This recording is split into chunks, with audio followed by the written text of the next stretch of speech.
भगवत महापुराण की जय। श्री सच्चिदानंद भगवान की जय। श्री हनुमान जी महाराज की जय। श्री सनातन धर्म की जय। सावधान मन कर पुनि शंकर, लागे कहन कथा अति सुंदर। श्री राम कथा सुंदर करतारी, संशय विहग उड़ा बनहारी।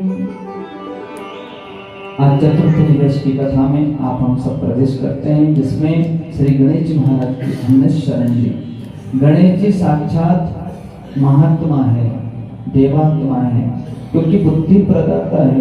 मनुष्य रूपी सांसारिक बुद्धि से कथा में प्रवेश करोगे तो छल कपट राग द्वेष माया में रहोगे, और जब ऊपर उड़ जाओगे तो मनुष्य बुद्धि से ऊपर देवात्मा है, देवात्मा से महात्मा और महात्मा से परमात्मा की कथा समझ आती है, तब तक नहीं आती है।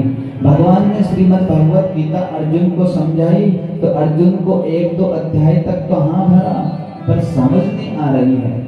जब समझ में नहीं आती है तो भगवान कहते हैं कि तू आत्मा से समझ, क्योंकि आत्मा ही देव का रूप है, महात्मा का रूप है, मेरा रूप है। फिर भी समझ में नहीं आता तो भगवान श्री कृष्ण ने अर्जुन को दिव्य बुद्धि प्रदान करी, क्योंकि मनुष्य रूपी बुद्धि से सांसारिक सारा काम हो सकता है, पर ये नश्वर है। मनुष्य बुद्धि से कभी भी सत्य का दर्शन नहीं हो सकता। अद्भुत दर्शन यदि करना हो तो अंतर तिमिर मिटाओ, अंतर में ही अंधकार को मिटाने के लिए और शांति और धर्म की स्थापना के लिए दिव्य बुद्धि चाहिए। दिव्य बुद्धि अर्थात वो बुद्धि जिस बुद्धि से परोपकार ही परोपकार होता है। रावण को कितना ही समझाया, बोले रावण यदि जानकी को प्राप्त करना है तो फिर राम बन जा। जैसे ही राम का स्वरूप धारण किया तो उसी समय उसको पर नारी में सब में अपनी माँ बहन ये पवित्र भाव आ गया, तब जाकर के वापस स्वरूप बदला। इसलिए कहते हैं अपने स्वरूप को सरल सहज और दिव्य बुद्धि बनाने के बाद में जो भी परमात्मा की शरण में आते हैं वो सब तीर्थ अर्थात देवता का ही रूप है, महात्मा का रूप है। और बहुत खुशी की बात है, बाहर से पधारे हैं सब अतिथि का रूप है, सभी तीर्थ का रूप है। और भगवान की कथा में सत्संग में वही आते हैं जिन पर पहले से ही कृपा है। और आज हमारे किसान संघ के अध्यक्ष काका श्री पधारे हैं, कुर्ती छोटे से जोरदार ताली बजा के ऐसे भक्त का स्वागत। ये सब कौन है? तो ये तपस्वी लोग हैं। अपने शरीर को तपस्वी बनाओ, तब जाकर के तपस्या पूर्ण होती है। और आप हम सब आज भागवत कथा में पधार गए हैं। भगवान कहते हैं कि मैं सब जगह रहता हूँ, जहाँ तू मेरे को जैसा देखेगा वैसे मैं बन जाता हूँ, पर भक्त को वैसी दृष्टि होना चाहिए। प्रभु मूर्ति देखी, जैसा भाव रखोगे वैसा ही मेरी मूर्ति का हो जाएगा। श्रद्धा विश्वास रूपणों याभ्याम विदान पश्यन्ति सिद्धः स्वान्तस्थमीश्वरम्। भगवान शंकर जी अंतर्यामी है। सब कहते हैं भगवान जल में रहते हैं, कोई कहते हैं अग्नि में रहते हैं, कोई कहते हैं वायु में रहते हैं, कोई कहते हैं आकाश में रहते हैं, पर भगवान महादेव कहते हैं हरि व्यापक सर्वत्र समाना, जड़ चेतन चींटी से हाथी तक सब जगह है। जैसा हम घंटा जोर से बजाते हैं कि पत्थर की मूर्ति में भगवान है, अरे भगवान को हम जगा रहे हैं ऐसा संभव नहीं है। भगवान कभी सोते नहीं है, जीव स्वयं सोया हुआ है, अपने को जगाना है। क्योंकि भगवान तो चींटी के पर की आवाज भी वहां सुन लेते हैं जहां पर पहाड़ है, वो तो अंतर्यामी है। इसलिए अपने को जगाने का नाम ही आज भागवत की कथा को सुनना है। जीव जागा हुआ है, जीव सोए हुए को जगाने का नाम ही भगवान की कथा है। तो जगाने के बाद क्या करना है? तो भैया रहस्य प्राप्त करो, नहीं तो सूर्य अस्त हो जाएगा तो फिर सूर्य उदय होगा, उसके बाद में काम चलेगा। अर्थात देह छूटने के बाद में ना जाने कौन सा देह मिले, इसलिए कोई गारंटी नहीं है।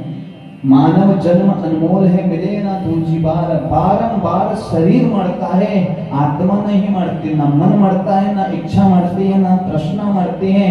आशा तृष्णा मन मरे, कह गए दास कबीर, शरीर छूटता है। इसलिए आज चौथे दिवस में ज्ञान की प्राप्ति, आनंद की प्राप्ति, धर्म की प्राप्ति और साक्षात सच्चिदानंद भगवान तुम्हारे पास आएंगे, वो साक्षात कृष्ण है। बोलो कृष्णचंद्र भगवान की जय हो। पहले दिन काम, क्रोध, लोभ, मोह, अहंकार 5 विकार मर जाते हैं। दूसरे दिन तृष्णा मर जाती है और तीसरे दिन तमोगुण मर जाता है। और जब ये सब विकार दूर हो जाते हैं, जब जाकर के हृदय में ज्ञान पैदा होता है, अर्थात कृष्ण पैदा होते हैं। बोलो रामचंद्र भगवान की जय। एक संकीर्तन करें, फिर कथा में हम प्रवेश करते हैं। श्रीमद् भागवत महापुराण की कथा श्री सुखदेव समर्थ राजा परीक्षित को माँ गंगा जी के किनारे कथा श्रवण करा रहे हैं और आप हम सबकी कथा में आए हैं। आप हम सब भाग्यशाली हैं। जिनका भाग्य जग जाता वो भागवत में आते हैं। भागवत 3 रूप है। श्री सुखदेव समर्थ कहते हैं, जब मन में विचार आता है कि भागवत कथा सुनने चलना है, तो पाप के 3 टुकड़े हो जाते हैं। एक तो विचार आते ही एक टुकड़ा होता है, दूसरा भागवत के दर्शन करते समय, और तीसरा पाप समन उस समय होता है जब कथा सुनते हैं। इसलिए जिसका पाप, ताप, दुख, दरिद्रता जब अविद्या दूर होती है, तब जाकर के आनंद अर्थात ज्ञान पैदा होता है। तो ऊपर से ज्ञान निकल जाता है। ज्ञान और धर्म के लिए हाँ में हाँ जरूर भर सकते हैं, पर पूरी तरह से हम उसको ग्रहण क्यों नहीं कर सकते? इसलिए आचरण में वो नहीं आ सकता, क्योंकि अपने आत्मा को पहले संत नहीं बनाया। एक संत थे, वो संत गंगा जी के किनारे बैठे और एक बिच्छू आया, उनको काट लिया। बिच्छू ने काटा तो संत ने अपने से अलग कर दिया। फिर काटा, 2-4 बार ऐसे हुआ तो लोग खड़े तो उन्होंने कहा कि ये दुष्ट है, उसको मार क्यों नहीं देते? तो संत ने कहा कि भैया इसका स्वभाव काटने का है और हमारा स्वभाव क्षमा करने का है। क्षमा बड़न को चाहिए, छोटे को उत्पात। इसलिए संत कहते हैं इसका स्वभाव जैसे ये नहीं छोड़ता, ऐसे हमारा स्वभाव हम नहीं छोड़ेंगे। आप जितने भी यहाँ बैठे हैं, जीव का स्वभाव सरल है, जीव का स्वभाव सहज है, जीव का स्वभाव परमात्मा जैसा परोपकारी है। पर जो अपने स्वभाव को संत सरल जैसा बना लेते हैं, अर्थात वही साक्षात गंगा और नर्मदा के समान, तीर्थ के समान है। इसलिए अपने स्वभाव को सरल बनाओ। अब गंगा जी में, नर्मदा जी में, काली सिंधु माता के जल में गंदा से गंदा पानी भी जब जाता है, मिलता है, तो वो बुरा नहीं मानता। वो स्वयं अपने जैसा अर्थात तीर्थ जैसा जल बना लेता है। गंगा जी में, नर्मदा जी में कितने मुर्दे बहते हैं, कितना गंदा से गंदा नाली का पानी जाता है, फिर भी बुरा नहीं मानते हैं। ऐसे संत महापुरुष के ऊपर आंच आती है, परेशान होते हैं, पर वो कष्टों को सहन करते हैं, इसलिए संत कहलाते हैं। वो बुरा नहीं मानते, वो जानते हैं कि सामने वाले में वो बुद्धि नहीं है। दुर्योधन इतना बुरा करता, इतना बुरा करता है, फिर भी धर्मराज युधिष्ठिर से कहा कि हे धर्मराज, ये दुर्योधन स्वयं आक्रमण करके इतना तुम्हारे साथ में ये अन्याय कर रहा है, नाक्षागृह में आग लगा दी, जहर के लड्डू भेज दिए, 13 वर्ष का वनवास दे दिया। उसके बाद में भी दुर्योधन कहता है सुई की नोक के बराबर भी कुछ नहीं दूंगा, मेरे पास क्या है? ऐसा अन्याय जब स्वयं करता है तो भगवान श्री कृष्ण सहित और धर्मराज युधिष्ठिर कहते हैं कि दुर्योधन की प्रवृत्ति ही ऐसी है, उसका दोष नहीं है, क्योंकि दुर्योधन में दुर्बुद्धि है। इसलिए कहा है अच्छी और बुरी 2 प्रकार की बुद्धि तुम्हारे हमारे पास है। अच्छी बुद्धि आपको भागवत में लाई है और बुरी बुद्धि कई प्रकार के रोग भी कर सकती है, उसी का नाम स्वार्थ है। बोलो रामचंद्र भगवान की जय।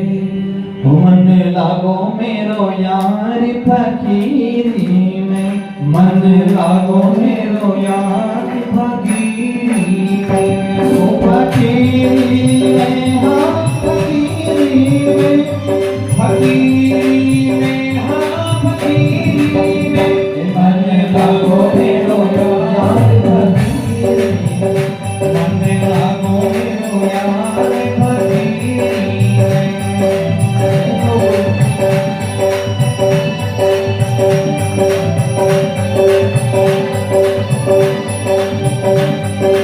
फकीरी में, हाँ फकीरी में, मन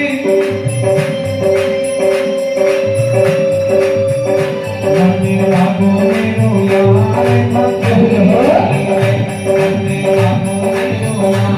फकीरी में, मन लागो मेरो यार फकीरी में।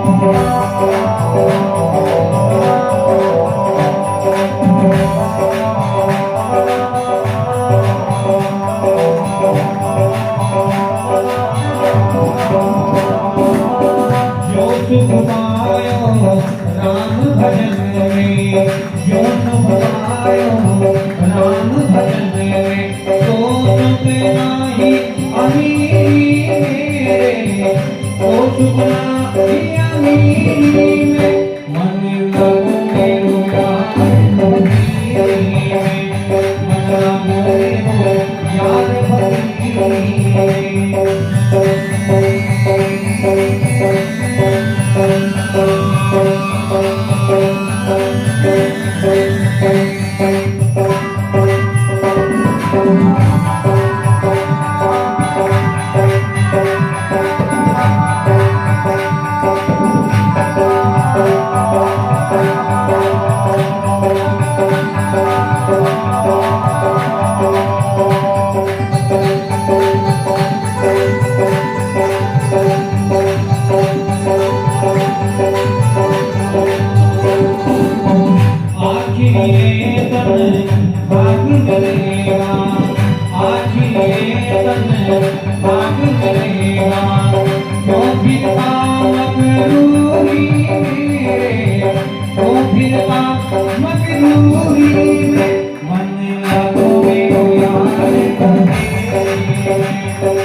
जीव की जैसे दृष्टि हो